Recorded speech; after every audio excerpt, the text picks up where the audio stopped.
This episode is for the girls, for women and things that they have to focus on a little bit more than men. We're talking about pregnancy and breastfeeding and a little bit more.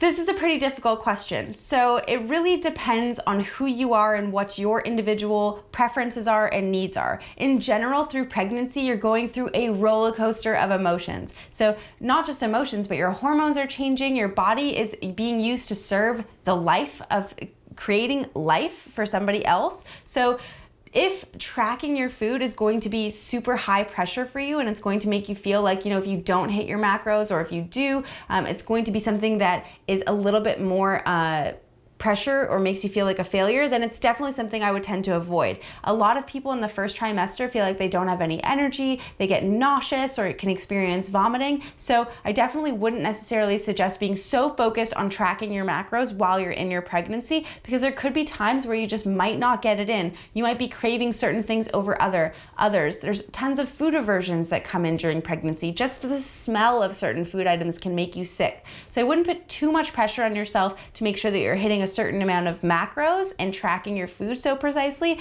but it might be worth it working with a coach to be held accountable to make sure that you're not taking things too crazy overboard, or really understanding what's happening to your body as you're changing through your trimesters. And at Working Against Gravity, we do have a pregnancy program that's going to be coming out in the near future. So keep your eyes peeled for that. Not necessarily putting too much pressure on tracking your food, but helping guide you through the experience of the beauty of being pregnant and creating life and all that is to be expected with your nutrition in that experience.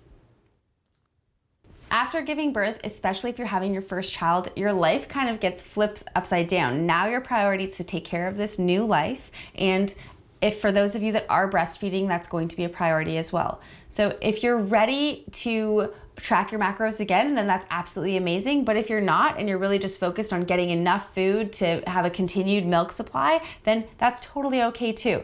The thing is, listening to yourself and your own intuition and what works for you is the best thing for you in this period of time. You know exactly what's right for you. So tapping into that and knowing that those are going to be the best steps to take for you and your baby is really important. If you are tracking your macros, it could be a great thing to do to make sure that you're getting enough calories to have that continued milk supply. Suggested to get between 300 and 600 extra calories on top of maintenance to have that continued milk supply. So tracking your food can be helpful in that scenario. Also, for people that are looking to get that baby weight off, it's a consistent way of data collection to notice, those trends that are going down over time. But I wouldn't rush anything. Take your time to enjoy your baby and be present with them, because this is the smallest that they'll ever be. So enjoy it.